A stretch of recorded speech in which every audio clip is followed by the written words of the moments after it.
Hello, my name is Cat and welcome to yet another video from the beta server. There are quite a new things being added these days, and one of these things that was announced a little bit earlier today is the guild perks. Now, as it says in the announcement here, this is something that is work in process. They want some feedback on it, so what you're about to see or what I'll go over I imagine will not be the final state of this. I imagine it will take quite a long time before this goes out to the live servers. I would probably say months until it's out. There are probably going to be some changes, but let's see how it looks. Let's see how the initial iteration of it looks, how it works, and all of that. I have quickly looked through this announcement, but I haven't looked too deeply, so let's do that together. Let's read this and see what these guild perks are all about. Dear kings and queens, strategy and the coordination of it through guilds are vital within Forge of Empires. This is why we are happy to finally reveal guild perks, a completely new feature which during a 3-week cycle allows you to unlock effects which can be used to help your campaigns. Let's zoom in a little bit. Where the strategy comes in is that only a limited amount of perks can be activated per cycle, and to do so, your guild must donate a fair amount of resources to unlock and activate them. Additionally, each perk has elements of a trade-off with both positive and negative effects, and you'll see that a little bit later on. These perks, they're not only positive, sometimes they do negatively impact you as well, parts of them. So yeah, which perk will you decide on and how will you strategize to maximize your chosen perk's effects? We cannot wait for you to jump in and try it yourself. So it'll come out next week on beta, and again, I don't think it'll come out on live anytime soon. Probably probably at least a month, I imagine. Anyways, once available, you will have the option to donate and confirm different perks within the menu option in the HUD here. So within global guild perks, that's where the old guild forum was, I believe. Anyways, donating to unlock a perk. Each cycle, it is typically a 3-week period, so that makes it sound like this is something up for debate. They might change that to be longer perhaps or shorter. A selection of perks will be made available to all guilds. These selections will change each cycle, and at the start of a new cycle, a whole new selection of perks will be provided. Importantly, while the selections of perks will change each cycle, during the cycle all guilds, I imagine, will share the same list of perk selections. So all the guilds on probably each world, I'm not sure if perhaps even on each server, all the guilds will have the same perks to choose from, but only a couple of different perks will be available each cycle, each 3-week period. So yeah, this will change each cycle, but not between different guilds to allow for an even playing field, so that's quite nice. To unlock these perks, your guild members will need to donate resources. However, they will have to be selective, as donating to all possible perks will require a fair amount of resources, and only a limited amount of perks can be activated during a cycle. And you'll see that here, active perks 0 out of 3, so yeah, can't have more than 3 it seems. Let's see. Additionally, and most crucially, resources that are donated to an unconfirmed perk will not be refunded to the player who donated. Therefore, at the beginning of each cycle, it is worth coordinating with your guild and deciding which perks to donate towards and confirm. So, yeah, you donate goods and that helps towards a progression, but you don't, when you donate, those resources are gone. They're not going to the guild treasury, so you want to coordinate with your guild which perks you want to go for. Not sure if there are any indication that the admins can use to indicate within the game itself which one you should donate to, or if that's just supposed to be done through chat. I don't know. Anyways, each day every player in a guild has a limited number of donations, so you can not donate more than 30 times per day, which you can use to progress any of the available perks. and this limit resets at midnight each day. All players and guilds share the same limit on donations.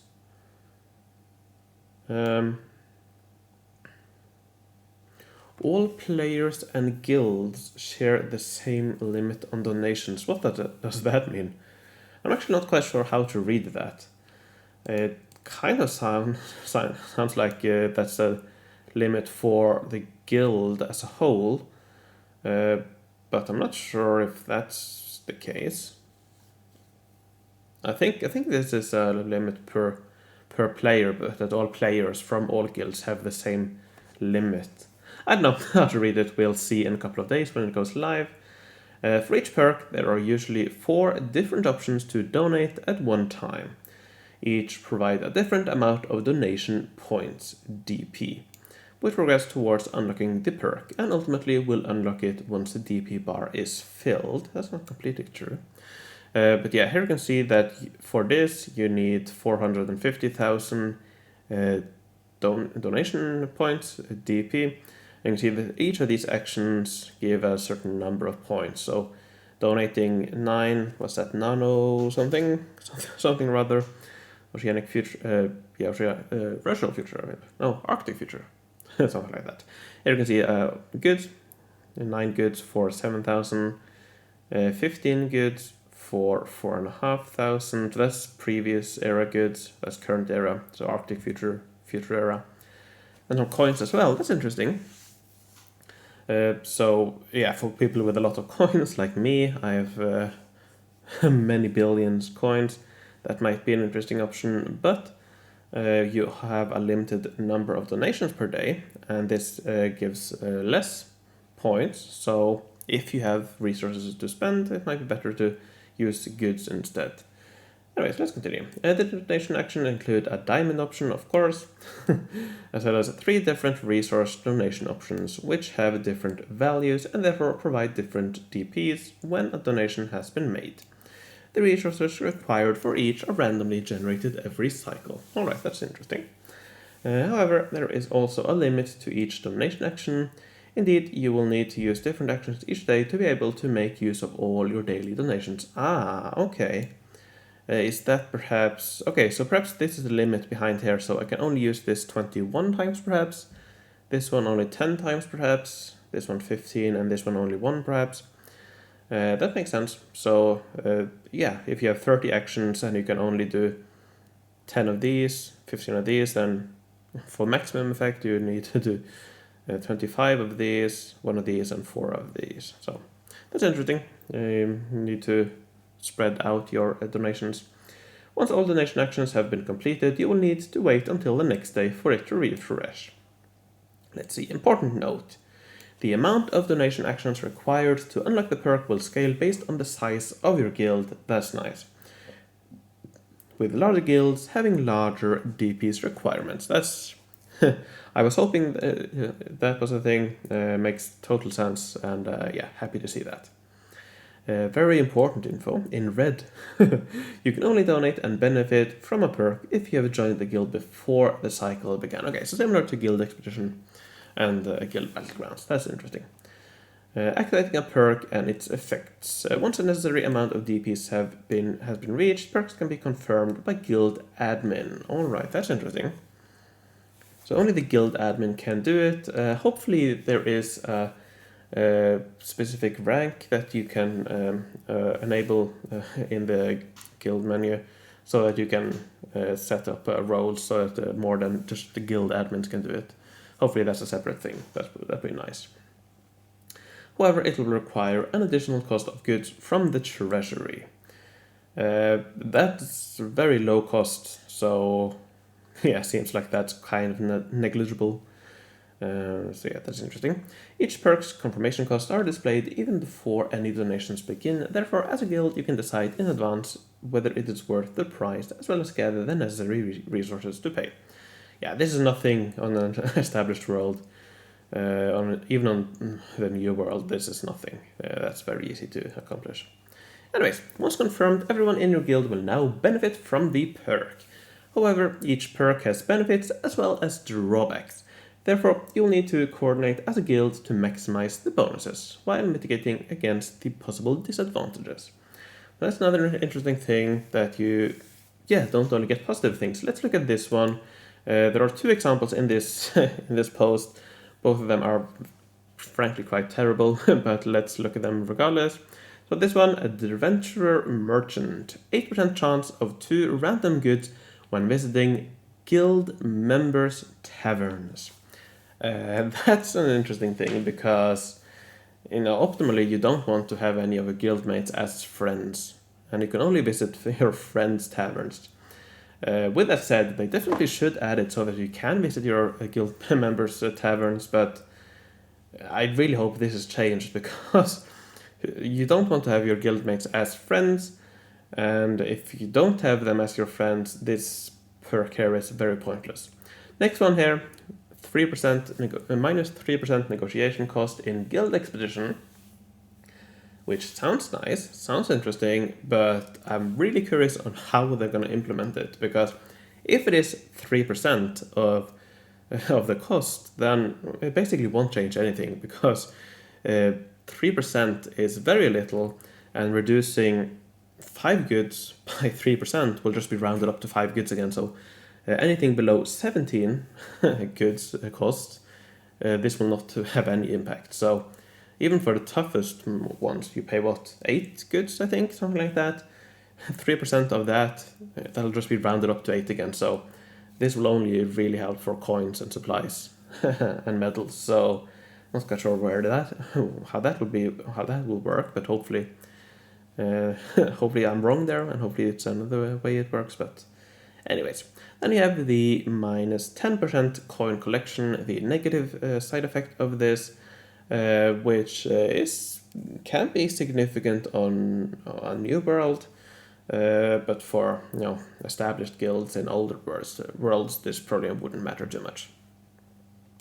So yeah. And then the next one here, there's another example, and we'll see next week a couple more of these examples. But here, a Glory March, 10% recruitment boost for minus 5% coin and supply collection. That's all right, but 10% is not that much. I suppose if it does help towards the TRAS as well, which it probably will do, because the normal time boost or reduction for military from the guild level, that also counts towards the Alcatraz, so I imagine this will as well, so that's quite interesting. But still, 10%, not that great. And I really hope they change these or make them better. Of course, these are just 2 examples. These might be 2 poor ones, but yeah, as they are now, they are not very interesting. And I would not say they are worth the amount of resources you need to get them, unless of course you're on an established world, an old world, where you have a lot of goods to spend. Me, for example, in my current world, I think I've over 100,000 current age goods. I have probably closer to 200,000 previous era goods, so I have plenty of goods to spend. That doesn't matter to me. I can definitely spend a lot, but yeah, these rewards are definitely not that appealing. And definitely on my new world, my new city, I wouldn't spend for this at all. So yeah, and this is all we have for now. Again, we really look forward to hearing your feedback on guild perks. As indicated in the disclaimer above, we really want your ideas on how we can best improve guild perks moving forward. So I think what we all should do is look through this again, and then again when it comes to the beta server next week, have another look, and then really come with some feedback, because I like the idea behind it.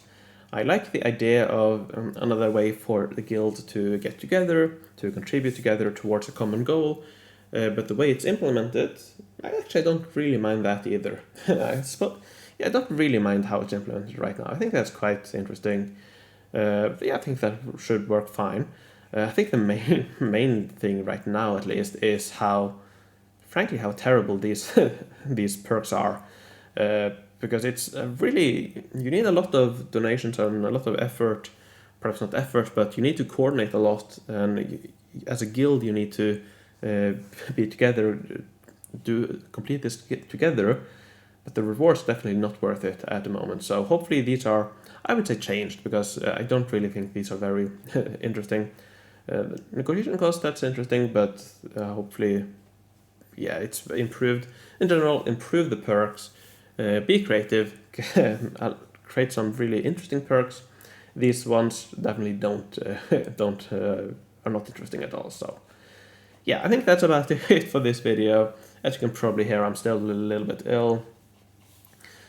So not too high on energy, as you can probably tell. But if you stuck around until now, thank you very much for watching. I just wanted to quickly mention this, and yeah, will be interesting to see how this plays out. So before I end this video, let me thank my Patreons. I would like to thank Homestar, Merrick B, PQ the Goat, Arthur, Sabathiel, Hugo Count von Count, Jude the Generous, Jan Fredriksen, Rako, Henrik der Erklärber, and Mattia. Thank you all very much for your support. If you want to support me, the link is in the description. Thank you very much for watching, and I will see you in the future.